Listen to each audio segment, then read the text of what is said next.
Hello, and welcome to another digital lecture for Salt Lake Community College. This lecture will cover section 5.5 for Introduction to Statistics, the multiplication rule, and conditional probability. There are only a few definitions in this section that we would like to be comfortable with. The first is the definition of independent processes, which states that knowing the outcome of one process will provide no useful information about the outcome of the other. When looking at probabilities for independent processes, we will use the multiplication rule, which states if A and B represent events from two different and independent processes, then the probability that both A and B occur at the same time can be calculated as the product of their separate probabilities. That is, the probability of A and B occurring at the same time would be equal to the probability that A occurs times the probability of B occurring. Now, it's important to note that we will use the multiplication rule for independent processes when we use the word "and" in our probability statements.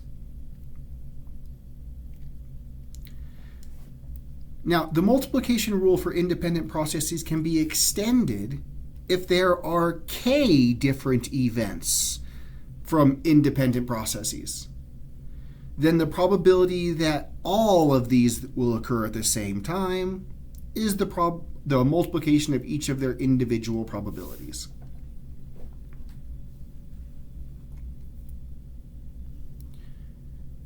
The next idea we're going to look at in chapter 5.5 are marginal probabilities and joint probabilities.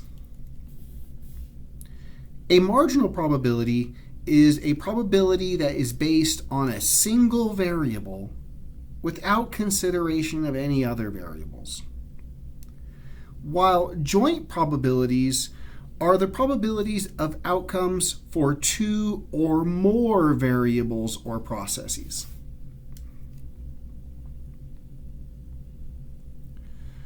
To put this another way, if a probability is based on a single variable,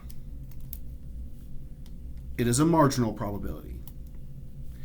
And the probability of outcomes for two or more variables or processes is called a joint probability.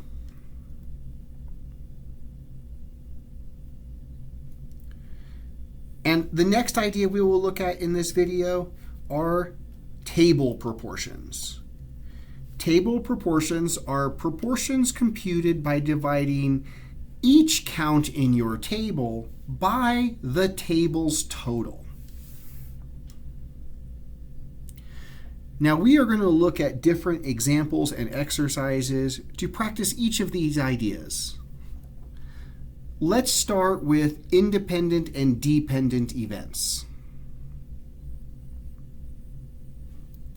In this example, we would like to determine if the following events are generally independent or dependent. Let's look at the first one together. Winning at the Monopoly and winning the lottery. Here we're trying to see if knowing the outcome of winning at the Monopoly will provide any information about your probability or your chance of winning at the lottery. In general, I do not think that if you win at the Monopoly, you're going to know anything about your chances at winning the lottery. In which case, we are going to say these are generally independent events. Now, I'd like to give you a moment to practice the next four sets of events.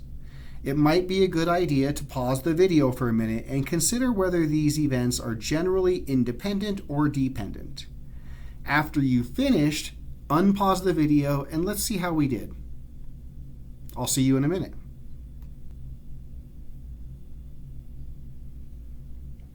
Okay, I hope you paused the video and considered these events for a moment on your own.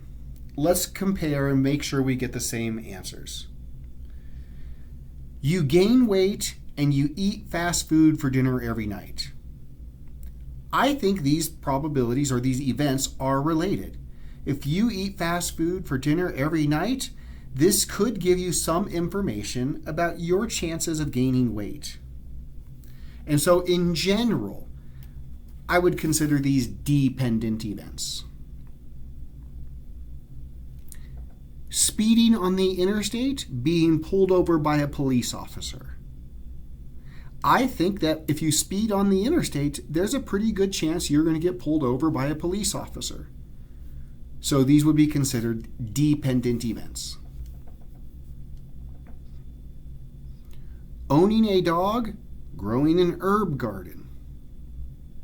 In general, I don't think that knowing anything about a person owning a dog will tell you anything about them growing an herb garden. And so in general, I would consider these independent events. Lastly, robbing a bank, going to jail. In general, if you rob a bank, there's a pretty good chance you may also go to jail at some point, in which case you could consider these dependent events.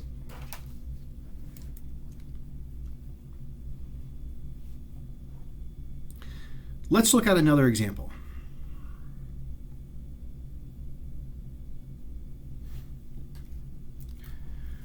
Suppose we knew the probability that a person likes sauerkraut is 0.21. So in general, if you randomly select any person, there is a 0.21 chance that that person will like sauerkraut.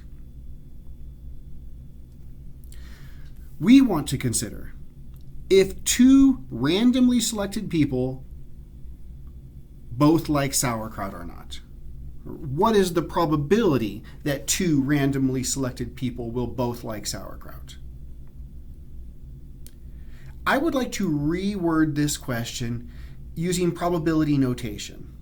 So another way to state this would be to write the probability that the first likes sauerkraut and the second likes sauerkraut. Notice when they ask the question that both people like sauerkraut, I attempt to rewrite this to include the word and. So this would be an equivalent statement.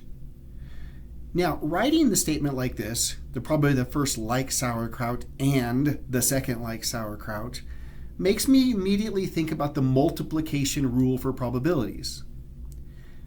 If these events are independent, then I can use that multiplication rule.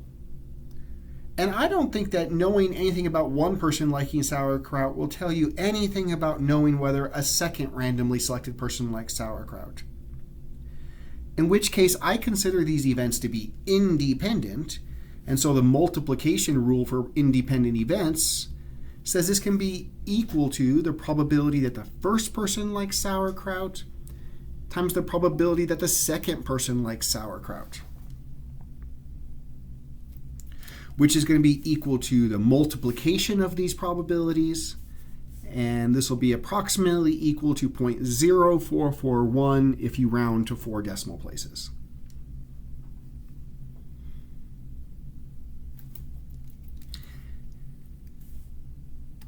Is it unusual to select two people who both like sauerkraut? You may recall in Chapter 1, we thought about unusual events, and we decided at that time that an unusual event is an event that happens less than 5% of the time. Because this probability is less than 0.05, we're going to say, yes, it is unusual because this probability is less than 0.05.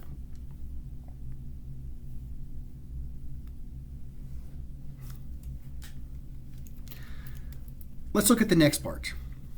We want to find the probability that 5 randomly selected people all do not like sauerkraut. Notice here we're asking about people who do not like sauerkraut. Now, we're told there's a 0.21 probability that they like sauerkraut.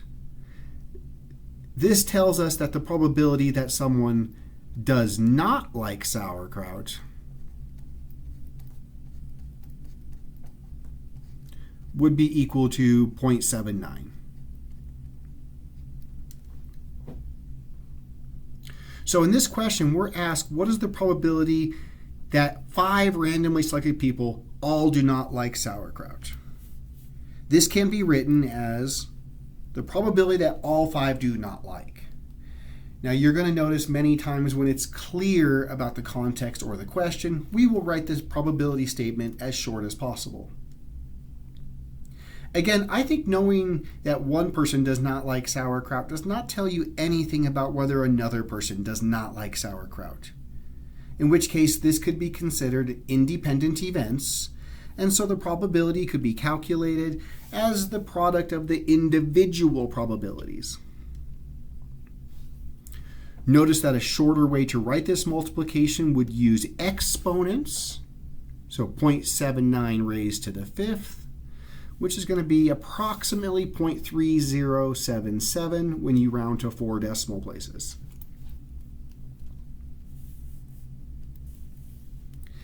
Is it unusual to select 5 people who all do not like sauerkraut?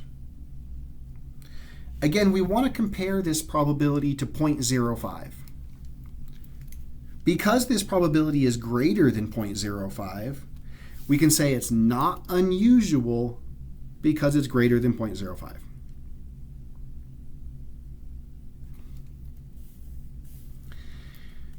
And lastly, what is the probability that at least one of 5 randomly selected people like sauerkraut?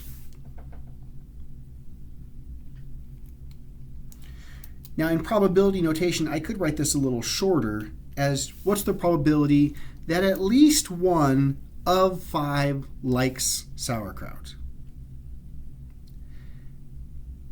Statements involving the at least one phrase can be considered a very complicated probability because there are lots of ways that at least one of 5 people will like sauerkraut. Let's consider this just for a moment. I'm going to provide a list of ways that this could occur. If you wanted to know how many different ways at least one of 5 randomly selected people like sauerkraut, then you would consider each of these different outcomes. There are technically 5 different ways that one of 5 people will like sauerkraut, depending on which of the 5 people, when you line them up, is the one that likes sauerkraut. But when we say at least one of 5, you also have to consider, what if 2 people like sauerkraut? And there are technically 10 different ways that 2 of 5 people will like sauerkraut. We would have to consider all of these outcomes. Similarly, to say at least one of 5 means maybe there are 3 people that like sauerkraut. And again, there are technically 10 different ways that 3 of 5 people will like sauerkraut. There are 5 ways that 4 people will like sauerkraut. And there is 1 way that all 5 people will like sauerkraut. They just all like. And so in general, when we read at least statements, we would have to consider all of these different outcomes. But I would like to propose a much more simple way to calculate this probability. And that's going to be to use the complement. The complement of at least one like sauerkraut is 1 minus all 5 do not. The complement of at least one of 5 like sauerkraut is all 5 do not. So we can calculate our probability as 1 minus the complement. Now, we calculated earlier the probability that all 5 do not like sauerkraut, and that was 0.3077. So this is 1 minus 0.3077, or 0.6923. This about covers all the definitions and examples I want to practice at this time. If you have further questions, be sure to review the example videos that follow or ask your instructor.